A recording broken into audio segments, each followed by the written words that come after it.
नमस्कार साथियों, आप सबों का एक बार फिर से मेरे YouTube चैनल पर हार्दिक स्वागत है।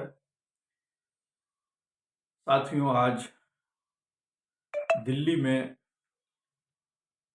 केजरीवाल युग का अंत हो गया। जब हम कह रहे हैं कि केजरीवाल युग का अंत हो गया, तो गजब ये विडंबना है कि सचमुच एक युग का अंत हो गया। एक युग पर ही अरविंद केजरीवाल जी के युग का अंत हो गया। अरविंद केजरीवाल जी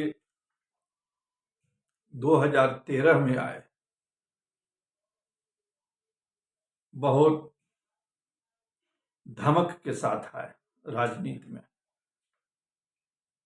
और 2015-2020 तक उनकी धमक जो है वो बखूबी बरकरार रही।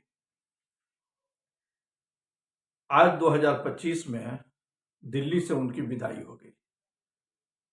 सत्ता से वो हट गए। आम आदमी पार्टी की हार गई चुनाव में, बीजेपी आगे हो गई। तो 2013 में 12 ऐड कर दीजिए, 2025 होता है। और एक युग जो है वो कंप्लीट 12 वर्षों का होता है। 12 वर्ष बराबर एक युग होता है। तो ये कितना बड़ा संयोग है कि सच में आज 12 वर्षों के बाद अरविंद केजरीवाल युग का अंत हो गया। ऐसा क्या हो गया कि एक युग में ही चमक फीकी पड़ गई अरविंद केजरीवाल जी की। जो अरविंद केजरीवाल आदरणीय अन्ना हजारे जी के कंधे पर चढ़ करके धमक के साथ जो है दिल्ली की गद्दी पर आसीन हुए, वो मात्र 12 वर्ष में ही जो है ऐसी अवस्था क्यों आ गई? ये राज्य की राजनीति नहीं, राष्ट्रीय राजनीति का विकल्प बनने चले थे। और शुरुआती क्रम में इनका ग्राफ बढ़ा भी था। दिल्ली हुआ, फिर पंजाब में सरकार बन गई, तो लगा था कि जो है कम समय में ये राष्ट्रीय विकल्प के रूप में उभरे हुए नेता है। इंडी गठबंधन में भी इनका एक महत्व था, लेकिन आज उनकी पराजय हो गई। खुद वो अपना सीट नहीं बचा पाए, अपने सीट से भी वो हार गए। उनके परम सहयोगी मनीष सिसोदिया जी चुनाव हार गए, सत्येंद्र जैन चुनाव हार गए, सौरभ भारद्वाज चुनाव हार गए।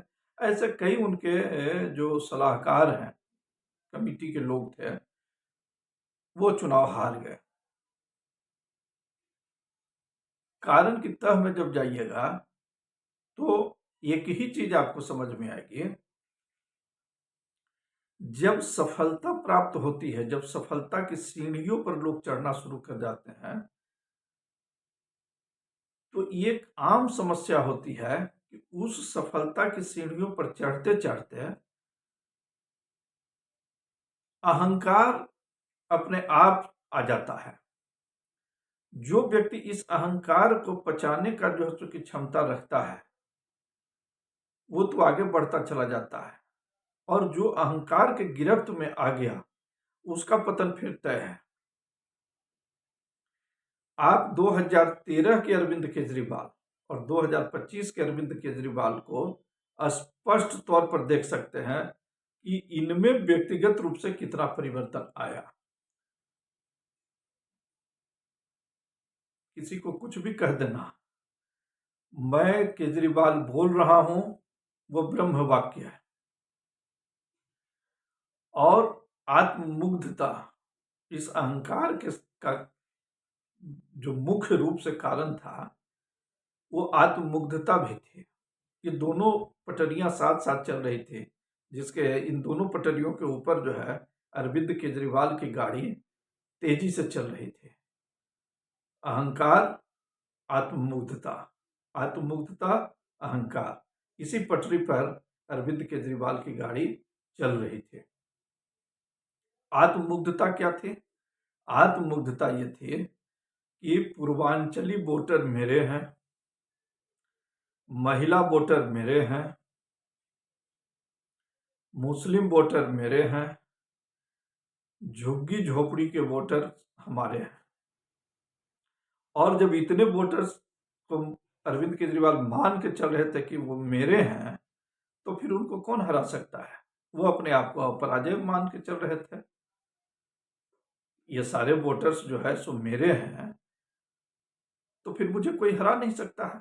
उसके बाद तो दिल्ली में जो है प्रधानमंत्री के नाक के नीचे जो है खड़ा होकर के मैं उनके नाक में दम कर दूंगा और करता रहूंगा। सेना के बारे में कुछ बोल दूंगा, प्रधानमंत्री के बारे में कुछ बोल दूंगा, किसी के भी बारे में कुछ भी बोल दूंगा। हाँ, जब न्यायालय में जाने की बारी आती थी, वहां वो एक गजब स्थिति पैदा हो जाती थी। वहां इनको माफी मांग लेना पड़ता था, तो माफी मांगने में भी हिचकते नहीं थे। झुक करके तुरंत माफी मांग लिया, देश चुपड़ा दिए, और उसके बाद फिर जो है सो कि टाइट हो गए बाहर निकल करके। ये इनकी खूबी थी।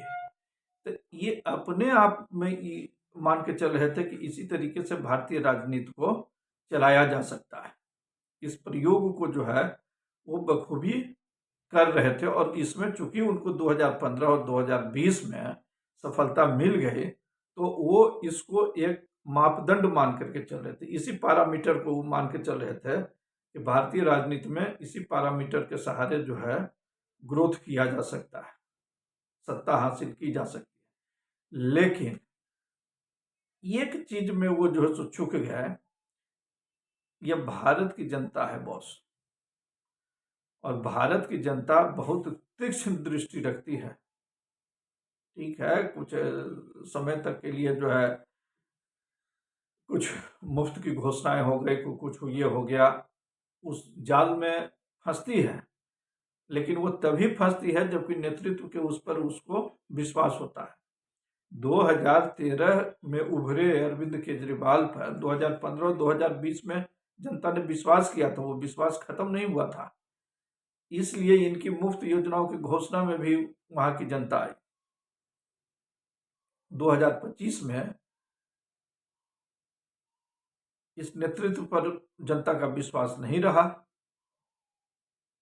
उसने देखा कि आप मुझे बिजली दोगे, बस पर चढ़ाओगे, मुफ्त पानी दोगे, और अब खुद को शीश महल में रहोगे, शराब घोटाला करोगे। अब जमुना के पानी को कह दोगे कि उसमें जहर मिला हुआ है, इसलिए कि आप साफ नहीं कर पाए। तो ये सारी चीजें जो है ना, ये दिल्ली की जनता ने देखा, और दिल्ली की जनता को यह चेहरा जो है अरविंद केजरीवाल जी का वो पसंद नहीं आया। जेल जाते जाते तो उनका चेहरा ऐसे भी जो है सो दागदार हो गया था। जेल से आने के बाद उनको लगा था कि जो है कि जनता मेरे साथ खड़ी है, लेकिन गलतफहमी थी।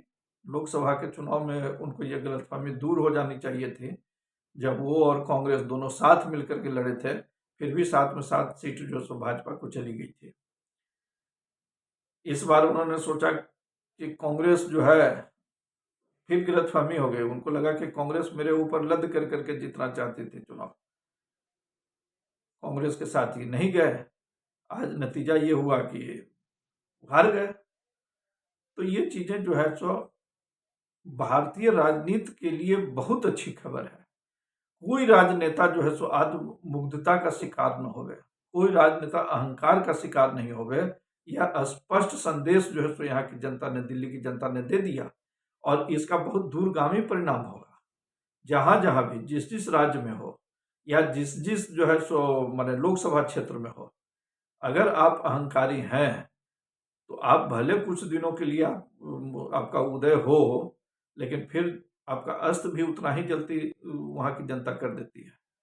यह मैसेज, यह संदेश बहुत क्लियर दिल्ली की जनता ने दिया, और यह जो भी राजनीतिज्ञ हैं उन राजनीतिज्ञों के लिए इस संदेश को पढ़ना, इस संदेश के अनुसार अनुकरण करना बहुत आवश्यक है, अगर वो अपना ग्रोथ चाहते हैं तो।